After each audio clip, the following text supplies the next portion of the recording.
오늘 누가복음 강의 16번째 시간인데요. 그 제목이 오실 그이가 당신입니까? 입니다. 세례 요한이 예수님께 질문한 것인데요. 우리식으로 바꾸자면은 우리가 잘 알고 있는 그 하이델베르그 요리문답 1번 질문입니다. 주님이 우리의 유일한 위로입니까? 라는 질문이죠. 오실 그이가 당신입니까? 주님이 우리의 유일한 위로입니까? 주님이 우리가 기다리는 그 유일한 구원자입니까? 라는 뜻입니다. 조금 더 달리 표현하면은 하나님 한 분만으로 우리가 만족하는 것인가 하는 질문이 되겠습니다. 때때로 우리는 스스로에게 그렇게 질문을 합니다. 나의 믿음이 좀 연약한 것 아닌가? 내가 하나님의 자녀가 맞나? 혹은 내가 하나님 한 분만으로 만족하는가? 그렇게 질문을 하는데요. 이 질문에 대한 답을 오늘 본문이 우리에게 제공해 줍니다. 하나님의 계획 혹은 하나님의 뜻 혹은 하나님의 지혜는 예수 그리스도를 통한 구원입니다. 예수 그리스도가 우리 인간이 찾고 있는 유일한 답인가 하는 것을 하나님께서는 그분의 계획을 통해서 예수 그리스도 안에서 우리에게 들려주십니다. 그래서 하나님의 계획은 우리가 예수 그리스도 안에서 하나님께서 우리에게 주시는 참된 생명과 자유를 누리고 또 하나님과의 평화의 관계를 누리는 것입니다. 그래서 사람들이 예수 그리스도를 통한 하나님의 계획을 알고 또 예수님께로 향하도록 길을 안내한 사람이 바로 세례 요한입니다. 그렇게 일하시는 것이 하나님의 지혜인 것이지요. 그런데 오늘 30절을 보면은 이 하나님의 계획과 뜻을 저버리는 사람들을 보게 됩니다. 바로 바리새인들과 율법 교사들이지요. 이들은 세례 요한이 베푸는 회개의 세례를 받지 않았습니다. 회개의 세례가 하나님으로부터 온 것인데도 말입니다. 그것뿐만이 아니라 예수 그리스도의 복음 선포에도 응하지를 않습니다. 죄인과 세리조차도 하나님의 은혜 안으로 이렇게 불러들여서 변화시키는 예수 그리스도의 복음을 이들은 받아들이려고 하지 않습니다. 그래서 32절에 보시면은 예수님께서 이 세대의 사람을 비유를 하시는데요. 뭐라고 하냐면 마치 아이들이 장터에 앉아서 서로 불러 이르는데 뭐라고 하냐면은 우리가 피리를 불어도 너희가 춤추지 않고 우리가 곡해도 너희가 울지 않는다라고 합니다. 이것은 무슨 뜻이냐면요. 장터에서 아이들이 결혼식 놀이와 장례식 놀이를 하고 있는데 사람들이, 그러니까 아이들이 그러니까 여기 32절에 보면 서로라고 돼 있잖아요. 서로 불러 이르되 아이들이 결혼식 놀이도 하고 장례식 놀이도 하는데 피리를 불어서 그러니까 춤추자고 결혼식 놀이를 하는데 상대 아이들이 그것에 응하지 않는다라는 뜻입니다. 그리고 또 장례식 놀이, 그러니까 곡을 하자라고 요청을 하는데 상대 아이들이 그 곡하자, 서로 울자라고 하는 그 얘기에도 요청에 응하지 않는다라는 뜻입니다. 그래서 그 놀이에 응하지 않기 때문에 서로 상대 아이들에게 불평하고 화를 낸다 이런 뜻입니다. 이게 무슨 뜻이냐면은 바리새인들과 율법 교사들의 장단에 맞춰줘야 되는데 세례 요한과 예수님이 그들의 장단에 맞춰주지 않아서 세례 요한과 예수님께 지금 화가 나 있고 불평한다라는 뜻입니다. 그러니까 하나님의 뜻을 바리새인들과 율법 교사들이 저버리고 있다라는 것을 예수님이 비유로 그렇게 설명을 하고 계시는 것입니다. 그런데 오늘 본문에서는 이 바리새인들과 서기관들, 율법 교사들뿐만 아니라 세례 요한에게도 아주 큰 문제가 있어 보이죠. 본문에서는 여자가 낳은 사람 중에 최고의 인물 세례 요한조차도 흔들리는 모습을 보게 됩니다. 세례 요한이 흔들리는 이유는 우리가 상상해 볼 수가 있는데요. 우리가 지난번 누가복음 3장에서 세례 요한이 선포한 것을 함께 나누었지 않습니까? 3장 16절부터 17절에 보면은 세례 요한이 뭐라고 선포를 하냐면요. 예수님이 성령과 불로 너희들에게 세례를 베푸실 것이고 또 손에 키를 들고 자기의 타작마당을 정하게 하사 알곡을 모아서 곳간에 들이고 쭉정이는 꺼지지 않는 불에 태울 것이다 라고 심판을 선포합니다. 그러니까 손에 키는 열쇠 그 키가 아니고 육지창이나 사지창 이렇게 긴 걸로 이렇게 털고 바람에 이렇게 날리면 쭉정이가 날아갈 거잖아요. 그걸 얘기하는 겁니다. 이게 심판을 묘사를 하는데, 그런데 예수님은 세례 요한이 이렇게 선포를 했는데도 이런 일을 예수님이 하지를 않으십니다. 대신에 심판받아 마땅할 것 같은 세리들과 죄인들을 찾아다니시죠. 그들과 식사도 하시고, 그리고 병자들 낫게 합니다. 그런데 병자 낫게 하는 거 좋다 이거예요. 그런데 나병 환자에게 직접 손을 대십니다. 그리고 죽은 사람 관에도 손을 대세요. 이런 거는 정결예법에 어긋나는 것입니다. 부정하게 되는 것이었거든요. 그래서 대단히 금욕적인 거룩함을 유지한 세례 요한에게 받아들이기가 쉽지가 않았을 것입니다. 게다가 예수님에 대해서 사람들에게 세례 요한은 심판자로 선포를 했습니다. 그런데 지금 자기는 어디에 있습니까? 세례 요한은 분봉왕 헤롯한테 잡혀서 억울하게 옥살이를 하고 있잖아요. 왜 자기는 꺼내주지 않느냐 말입니다. 심판하셔야 되는데 저 나쁜 사람들. 그리고 자기는 알곡이니까 거둬줘야 되잖아요. 그런데 옥살이를 아직까지 하고 있습니다. 그래서 자신의 제자들을 2명을 보내서 예수님께 여쭙고 있는 것입니다. 그런데 오늘 본문은 요한의 질문을 2번이나 똑같이 기록합니다. 그냥 누가가 한 번만 기록해도 되잖아요. 세례 요한이 보내서 이러이러한 질문을 하라고 왔습니다. 그런데 누가는 2번을 동일하게 질문을 합니다. 19절에서 20절에 보면 이렇게 되어 있죠. 오실 그 이가 당신입니까? 우리가 다른 분을 기다려야 합니까? 그런데 이 질문을 세례 요한이 언제 하는 것입니까? 18절에 보면은 세례 요한의 제자들이 이 모든 일을 그에게 알리니라고 되어 있습니다. 이 모든 일이 무엇입니까? 그것은 16절에 하나님께서 자기 백성을 돌보신 모든 일을 말합니다. 죽은 자를 살리시고 병자들 고치시고 나병 환자, 중풍병자 고치시고 하나님께서 자기 백성을 돌보시는 표적들을 다 들은 후에 세례 요한이 제자들을 보내서 질문을 하는 것입니다. 하나님께서 자기 백성들 돌보시는데 세례 요한 자신은 안 돌보시는 거예요. 자기는 아직 감옥에 갇혀 있고 하나님의 심판을 기대하고 있는데 예수님은 심판은 하고 있지 않으시니까. 그러니까 세례 요한의 믿음이 흔들리기 시작합니다. 그런데 우리 역시 때때로 하나님의 뜻을 바리새인들과 율법 교사들처럼 저버릴 때가 있습니다. 그리고 하나님의 뜻을 저버리지 않고 받아들인다고 해도 우리는 자주 하나님이 주신 믿음에 흔들릴 때가 있습니다. 세례 요한처럼 말입니다. 하나님께서 말씀을 통해서 때때로 우리에게 회개를 선포하십니다. 그리고 주님의 은혜의 해, 복음을 누리라고 선포하시기도 하시죠.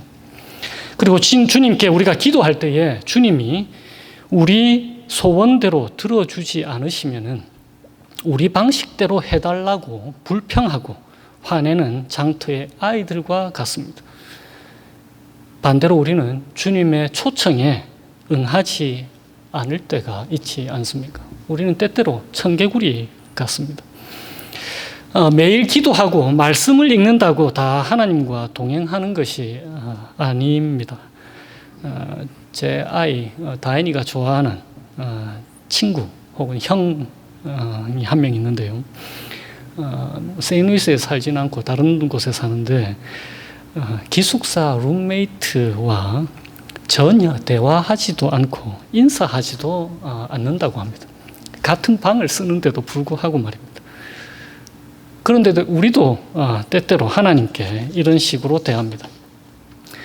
하나님과 동행한다는 뜻이 무엇입니까? 단지 같은 장소에만 있는 것일까요?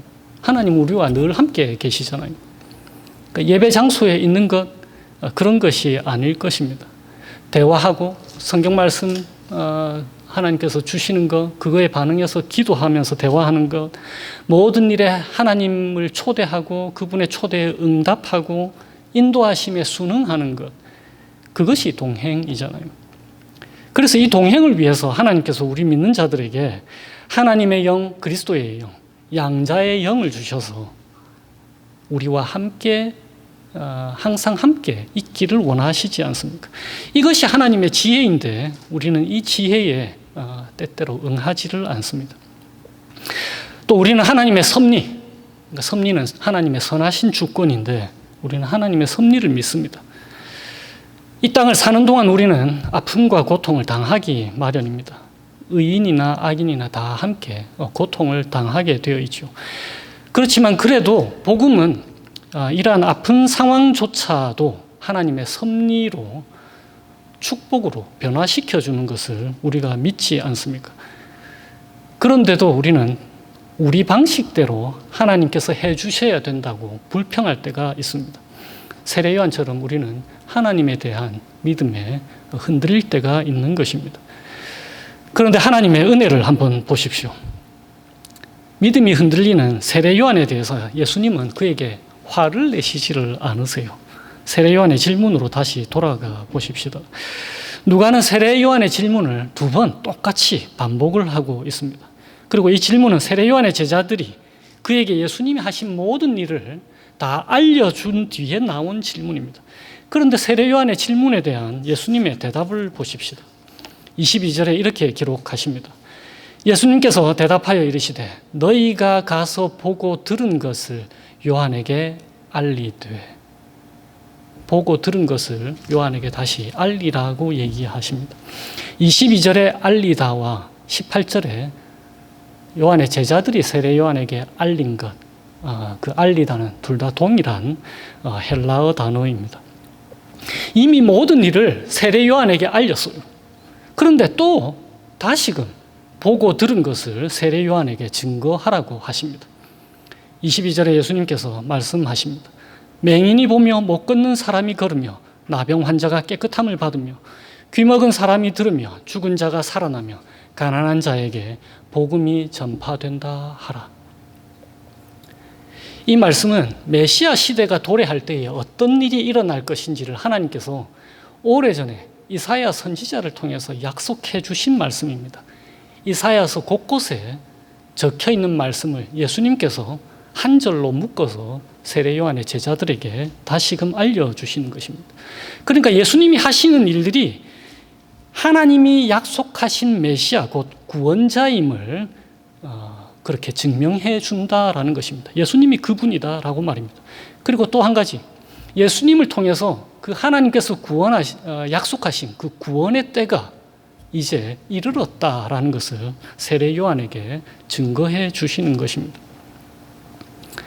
이런 의심이 찾아와도 우리 주님이 세례 요한을 책망하거나 비난하시지를 않지요. 오히려 이 땅에 태어난 사람들 중에 최고의 인물이 바로 세례 요한이다라고 말씀하십니다. 그런데 덧붙여서 예수님이 말씀하시기를 예수님을 통해서 이 땅에 찾아온 새 시대를 경험하는 하나님의 자녀들의 축복에는 또 비할 바가 못 된다라고 말씀하시죠. 이 말씀은 세례 요한을 깎아내리는 것이 아닙니다.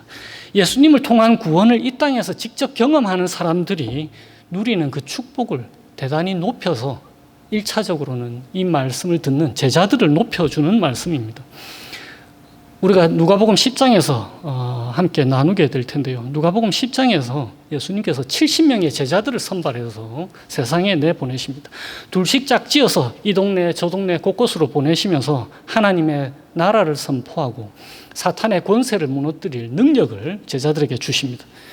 그리고는 그 70인 제자들이 선교 여행을 마치고 예수님께로 돌아와서는 주님의 이름으로 귀신들도 제자들에게 항복하는 것을 간증합니다. 그때 예수님께서 제자들을 돌아보시면서 뭐라고 얘기하시냐면요. 너희가 보는 것을 보는 눈이 복되도다. 내가 너희에게 말하노니 많은 선지자와 임금이 너희가 보는 바를 보고자 하였으되 보지 못하였으며 너희가 듣는 바를 듣고자 하였으되 듣지 못하였다 하면서 제자들에게 복 있는 사람들이라고 얘기하는 것입니다. 바로 이 말씀인 거예요. 많은 선지자, 그러니까 세례 요한을 포함한 거죠. 많은 선지자들이 너희들이 보고자 한 것을 보려고 했지만 보지 못하였다. 약속한 것을 제자들은 경험한다라는 거죠. 그래서 세례 요한보다 하나님의 나라에서는 지극히 작은 자라도 세례 요한보다 크다라고 말씀하시는 것입니다. 그런데 이 축복이 예수님을 통해서 제자들에게 주어졌습니다. 히브리서 11장에도 이렇게 기록이 되어 있습니다. 이 사람들은, 그러니까 히브리서 기자가 구약 성경에 나오는 믿음의 선배들을 다 나열하면서 이렇게 얘기합니다. 이 사람들은 다 믿음으로 말미암아 증거를 받았으나 약속된 것을 받지는 못하였다라고 말입니다. 그런데 제자들은 약속된 것을 받은 거죠. 그래서 요한보다 낫다라고 하는 것입니다. 세례 요한처럼 믿음이 흔들릴 때에 주님은 우리 보고 그냥 덮어놓고 믿으라라고 하지 않으십니다. 하나님이 하시는 일을 다시금 기억하고 생각하라고 하나님은 우리에게 요청하시는 것입니다. 누가가 세례 요한의 질문을 2번 기록한 이유는 바로 그 질문이 우리의 질문이기 때문에 그렇습니다. 예수가 우리에게 사나 죽으나 유일한 위로이며 답인가? 라는 그 질문 말입니다. 우리가 다른 일을 기다리오리까? 그 질문입니다. 그런데 그 질문에 대한 답도 동일하게 2번입니다. 18절에서 세례 요한에게 제자들이 알리되, 그리고는 예수님에게 질문한 2번이 반복되고 예수님께서 세례 요한에게 보고 들은 것을 알리라고 그 세례 요한의 제자들을 통해서 그렇게 말씀하시는 것입니다. 이렇게 질문에 대한 답도 2번 누가가 동일하게 기록한 이유는 믿음이 보고 들은 바 하나님의 어떠하심에 대한 반응이기 때문에 그렇습니다. 오실 그이가 예수 그리스도이심을 예수님이 하신 일을 통해서 우리에게 증거해 준다라고 얘기하는 것입니다. 예수님이 우리의 유일한 위로임을 우리에게 증거해 주는 것입니다. 그런데 세밀하게 계획하시고 우리가 하나님의 뜻과 계획을 알 수 있도록 우리 수준에 맞춰서 하나님께서 일을 하시는 것입니다. 우리에게서 주님이 유일한 위로이며 답이다라는 그 고백이 터져 나오게 하시도록 하나님이 일을 하고 계시는 것입니다. 하나님은 그 고백이 나올 수 있도록 하시기 위해서 우리에게 하시는 일을 쉬지 않으실 것입니다. 그 하나님의 일하심에 장터에서 불평하며 놀이하는 아이들처럼 굴지 말고 주님의 초청에 믿음으로 응답하라고 우리에게 요청하시는 것이죠. 때때로 우리의 믿음이 세례 요한처럼 흔들릴 수가 있습니다. 약해질 수도 있습니다. 그러나 하나님은 그것 가지고 우리에게 책망하시는 분이 아니십니다. 우리가 그토록 연약한 존재임을 우리 주님이 아시기 때문에 그렇습니다. 히브리서 11장에는요, 이 말씀이 기록이 되어 있습니다. 내가 무슨 말을 더하리요? 기드온, 바락, 삼손, 입다, 다윗과 사무엘과 선지자들의 일을 말하려면 내게 시간이 부족하리로다 라고 하면서 믿음의 선배들에 대한 이야기를 쭉 합니다. 그런데 그 인물들을 한번 살펴보십시오. 다윗과 사무엘은 믿음의 사람처럼 보입니다. 우리 다 인정하지 않습니까? 그리고 말년에 흠이 많았지만은 기드온까지도 나보다는 믿음이 좋다고 생각할 수 있습니다. 여선지자 드보라의 힘을 빌었던 연약한 바락, 그 사람도 뭐 그런 대로 나쁘지 않습니다. 그런데 금방 히브리서 11장 32절에는 기드온, 바락, 삼손, 입다, 다윗, 사무엘, 이 사람들이 기록이 되어 있는데요. 삼손 어떤 사람이었습니까? 한평생 딴짓하다가 마지막에 눈 다 잃고 블레셋의 노예가 되고 놀잇감으로 살다가 하나님께 믿음으로 부르짖고 죽은 사람이죠. 입다는 어떻습니까? 자기 딸을 이방 신들에게나 할 법한 하나님께 번제로 바치지 않습니까? 이 사람들처럼 살라고 하면은 믿음의 본을 보인 사람들이라고 생각할 사람 별로 없을 거예요. 그런데 성경은 그들을 믿음의 조상들의 명단에 기록해 놨습니다. 온전한 믿음을 가진 사람들이라고 말입니다. 결혼한 지 24년이 됐는데요. 지금 다인이가 18살, 그러니까 7년 전에 다인이가 11살 때 저희들 결혼 17주년 기념 케이크를 자기 전 재산을 털어서 사줬습니다. 14불 6센트인가 그런데 다인이가 14불을 갖고 있었거든요. 그래서 저희들이 모자라는 거 동전을 채워서 사줬습니다. 근데 베이커리에 나오면서 다인이가 문이 채 닫히기도 전에 뭐라고 하냐면 Now I am broke. 나 이제 망했다. 돈이 하나도 없으니까. 그때 제게 가장 먼저 떠오르는 말이 너는 내가 책임진다 입니다. 근데 정말 사랑스러워 죽겠는 거예요. 저 나이에는 저 정도의 믿음이 지극히 정상이며 아름다운 것이라는 것입니다. 그런데 지금 알만한 나이에, 그러니까 우리가 책임지는 부모다라는 걸 알만한 나이에 그런 말을 하면은 욕 들어 먹겠죠. 1살 아기는 1살의 모습을 보일 때가 가장 아름다운 것입니다. 30살의 자녀는 30살의 모습을 보이는 게 가장 아름답고요. 만약에 5살 때 다인이가 우리 엄마 아빠 포닥한다고 돈 별로 못 버니까 이러다가 굶어 죽겠어. 내가 나가서 알바라도 뛰어야겠다. 이렇게 얘기하면 아무 아름다움이 없을 것입니다. 그 나이에는 마냥 즐겁게 노는 게 아이다움이죠. 아브라함도 마찬가지입니다.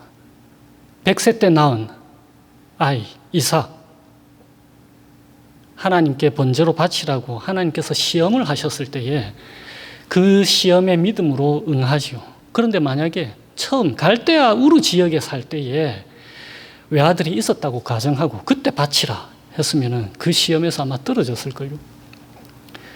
하나님은 우리에게 하나님 자신을 보여주시고 그래서 우리에게 믿음을 선물해 주시고 그 믿음만큼 감당할 시험을 우리에게 주시는 것입니다. 그러니까 우리에게 자랑할 게 아무것도 없는 거죠. 우리가 할 수 있는 것 그저 감사하고 싶어지고 찬양하고 싶어지는 것입니다. 얼마나 하나님께서 신실하신 분이십니까? 어려움을 늘 지니고 사는 우리들입니다. 그러나 하나님의 신실하심이 우리를 그분의 섭리를 믿을 수 있도록 해주시는 것입니다. 결국에는 우리에게 하나님 한 분으로 만족하노라 하는 고백이 있게 하시는 것입니다. 그렇게 믿음으로 반응하는 우리들을 35절에 세 번역으로 이렇게 기록이 되어 있습니다. 지혜의 자녀들이 결국 지혜가 옳다는 것을 드러냈다. 세례 요한과 예수님을 통해서 하나님께 응답한 사람들, 곧 하나님의 자녀들, 지혜의 자녀들이 바로 그런 뜻인데요. 하나님의 지혜, 곧 하나님이 옳다는 것을 드러냈다, 이런 뜻입니다. 그러니까 우리에게 믿음을 주시고 그 믿음의 적절한 반응이 우리를 통해서 나타나게 하심으로써 믿음의 창시자, 그러니까 믿음의 주요 또 온전케 하시는 분, 믿음의 창시자요 완성자이신 예수님을 통해서 우리 하나님이 옳다, 의롭다라는 것이 드러난다라는 뜻입니다. 결국에 우리에게 남는 것이 바로 하나님을 찬양하게 되는 것입니다. 29절에도 같은 뜻입니다. 하나님을 의롭다 하였다, 하나님이 옳다 하였다라는 같은 단어입니다. 우리는 우리의 구원이 하나님의 은혜로 된 것임을 고백합니다. 하나님이 보여주시고 들려주시는 만큼 믿음의 반응을 보이도록 성령 하나님께서 우리와 동행하시고 이끌어 주시겠다고 약속하셨습니다. 우리의 믿음은 아직 1살처럼 보일 수도 있습니다. 우리의 믿음이 어떤 사람에게는 청년 같을 수도 있습니다. 어떤 사람에게는 믿음이 완성된 사람 같을 수가 있습니다. 그 모든 수준과 단계 가운데에 하나님은 우리에게 우리의 믿음을 칭찬해 주시는 것이에요. 왜냐하면 온전한 믿음의 창시자요 완성자이신 예수 그리스도를 통해서 하나님께서는 우리를 보시기 때문에 그렇습니다. 하나님 나라에서 극히 작은 자, 극히 작은 자는 예수님이 가져오신 새로운 구원의 시대의 복을 누리는 가장 사소한 사람이라는 뜻입니다. 세리들과 죄인들 같은 사람들 말입니다. 이런 하나님 나라에서 극히 작은 자가 세례 요한보다 큰 것은 도덕적 위신이나 헌신 혹은 봉사 때문이 아닙니다.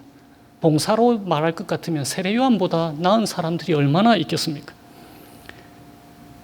그것 때문이 아니라 하나님께서 그리스도 예수 안에서 우리에게 주신 그 하나님의 자녀된 특권 때문인 것입니다. 우리가 하나님을 위해 한 일이 더 큰 것이 아니라 하나님께서 우리를 위해 하신 일이 더 크다라는 뜻이죠. 지극히 작은 자와 세리와 죄인 같은 우리가 예수님이 가져오신 구원의 새 시대를 직접 누리게 하시니까 그것으로 하나님께서 우리를 칭찬해 주신다라는 것입니다. 그 하나님의 나라를, 생명을 우리로 하여금 누리게 하시는 것입니다. 이 복된 소식을 기억하시면서 믿음의 주인이시고 창시자이시고 완성자이신 우리 예수님께 우리의 시선을 고정하시고 하나님이 우리의 유일한 답이고 하나님만으로 만족한다라는 고백으로 한 주를 살아가고 하나님을 경험하게 되시기를 주님의 이름으로 축원드립니다.